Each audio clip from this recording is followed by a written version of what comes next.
This is what I call the myth of the inevitable million. Most people believe that if they just work hard enough, for long enough, that $1 million milestone is inevitable. The narrative is all over the place. Grind for a few years, hustle through the nights, and eventually you're going to cross that threshold. But the truth is that most founders, they never even get there. And among those people who do, many arrive at that success point exhausted, resentful, and already burned out. The million wasn't inevitable. It was engineered, and often engineered badly. So when I say engineered badly, I mean this. They got the revenue, but they lost the life.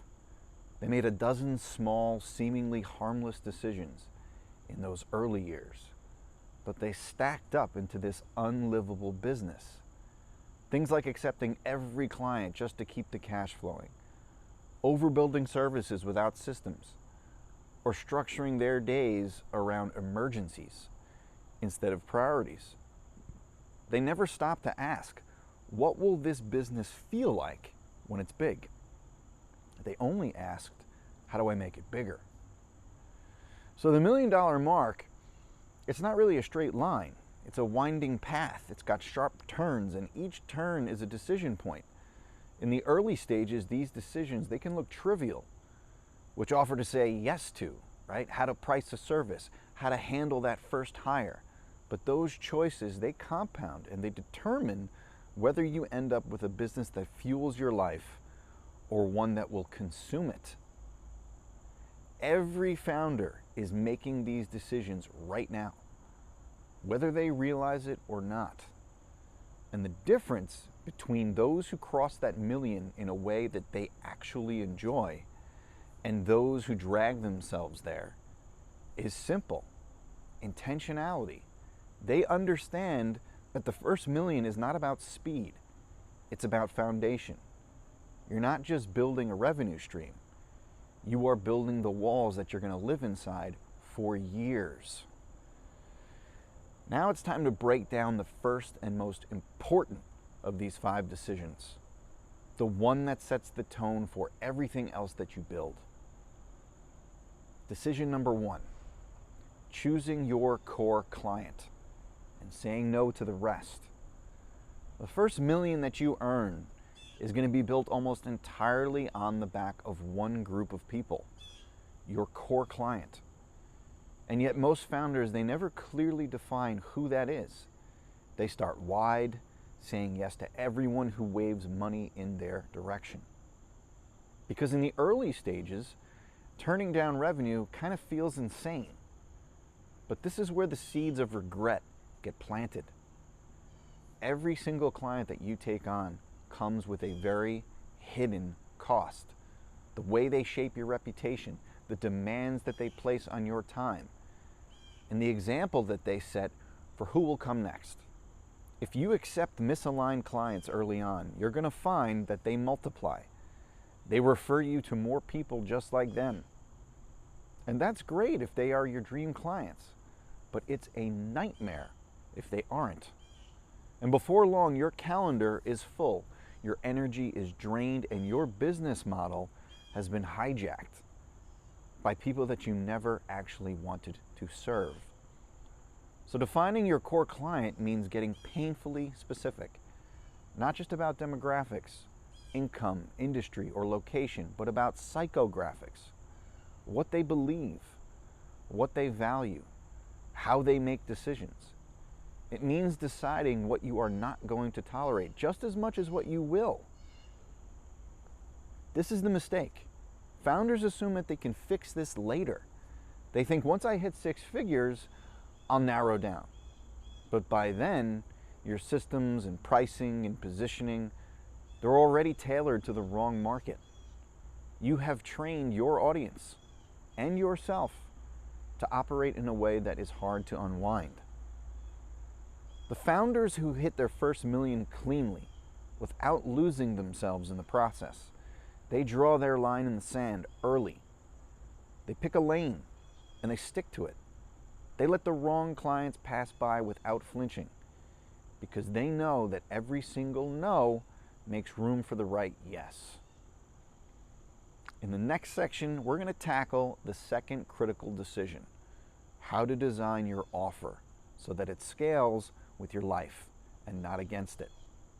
So here's decision number 2: designing an offer that scales with your life.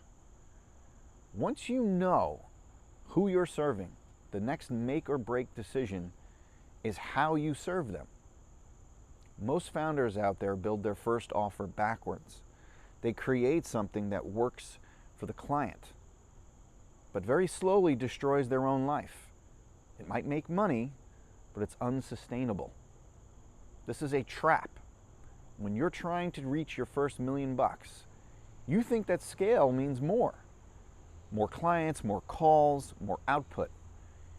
You just assume that once you get there, you can somehow slow down. But if your core offer requires you to personally deliver every single result, scaling doesn't give you freedom. It magnifies your workload and the pressure. A scalable offer is one that grows revenue without growing your hours at the same pace. So that could mean a productized service, a high leverage group program, a retainer model with clear boundaries, or even a licensing arrangement. The key is that the economics still work, even if you double your clients, because your time is not the bottleneck here. Designing this correctly, it forces you to ask a very tough question. Do I want to be indispensable to my business? Or do I want the business to be indispensable to me? If your model requires your constant presence, you have built yourself a high-paying job, not a company. The best founders that I know design their offers so that 70 to 80% of the work is handled by systems and assets or people other than themselves. Think of your offer as an engine. The right one is going to run efficiently, whether you are in the driver's seat or not. That way, when you hit your first $1 million, you won't also hit a wall of exhaustion. Next up, it's time to cover the third decision: how to price your offer so you can hit 7 figures without chasing hundreds of low-value clients. So let's get into it. This is decision number 3: pricing for profit, not popularity. Pricing is where most founders sabotage themselves.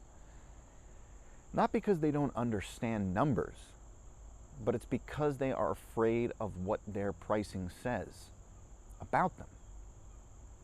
The moment that you raise your prices, you open yourself to rejection.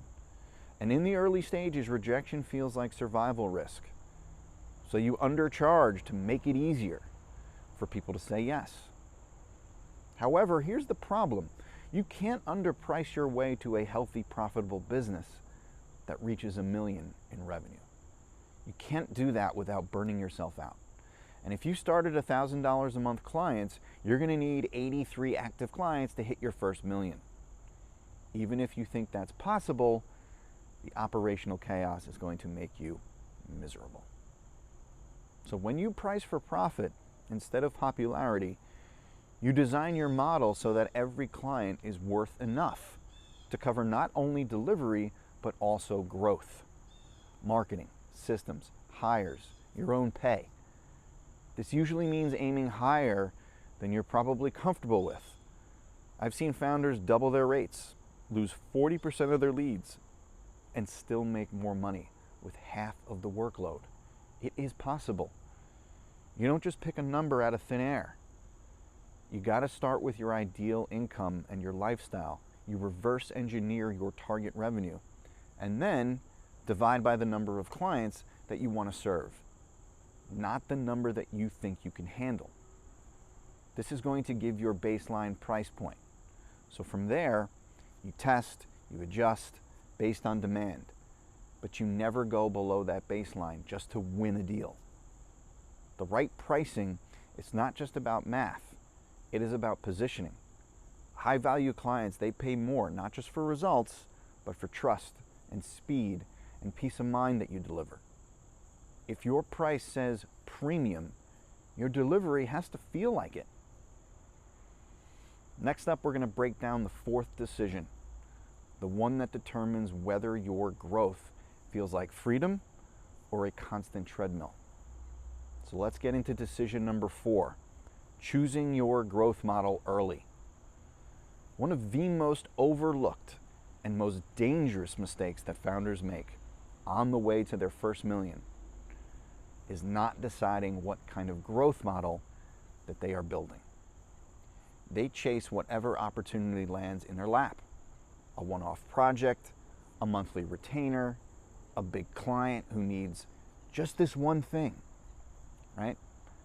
Before they know it, their business, it's a Frankenstein of offers, pricing models, and delivery methods, none of which scale cleanly.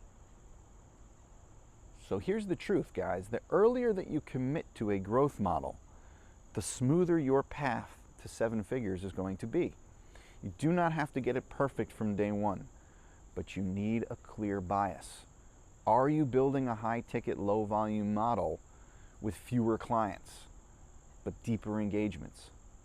Or are you building a low-ticket, high-volume model with standardized offers that scale fast?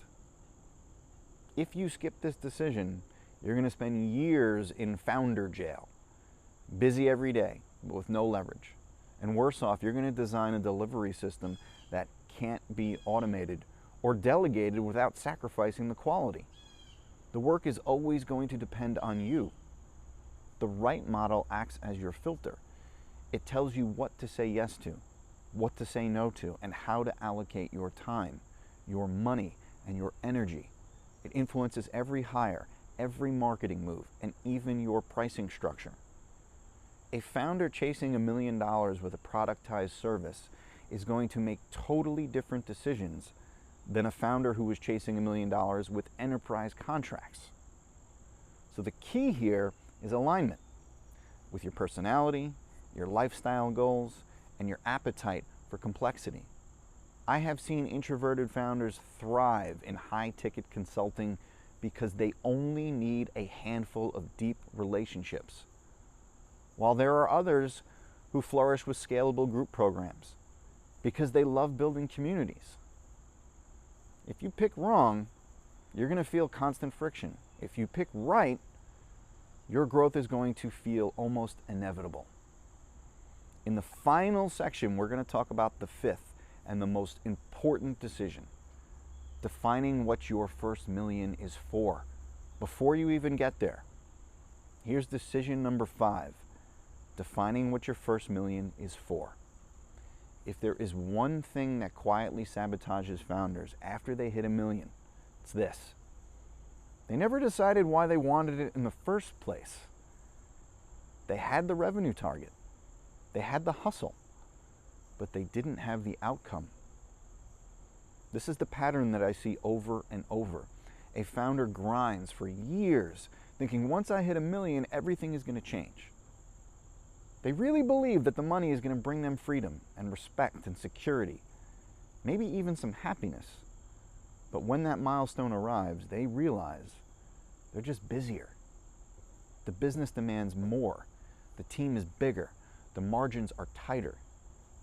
And that freedom that they were chasing, it is further away than ever. That is why the most important decision you can possibly make before you hit your first million is deciding what it's for. Is it to buy back your time? To invest in assets that give you financial independence? To build a reputation that opens bigger doors? To fund a creative project? Or simply to prove to yourself that you could? The clearer you are on the purpose, the more strategic you're going to be about how you structure your business. A founder chasing $1 million exit will make very different moves from one chasing $1 million in cash flow that they can reinvest. And the founder chasing $1 million for lifestyle freedom will ruthlessly cut anything that adds complexity without adding joy. So without this clarity, the game never ends. You'll hit $1 million, then even 2 million, maybe 5 million. But because you never define that win, you'll never feel like you've actually won. The target will just keep moving. Here's my advice. Write down your why in a single specific sentence. Something that goes beyond more money or more freedom. Make it real, make it measurable. Then let that guide every other decision on this list. Because the founders who win, they're not just the ones who hit $1 million.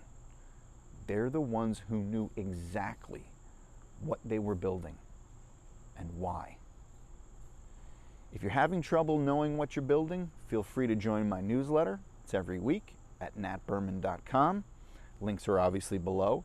You can also join my community at joinbrandbuilt.com. And as always, if you haven't subscribed to this channel, click that button, and I will see you in the next video.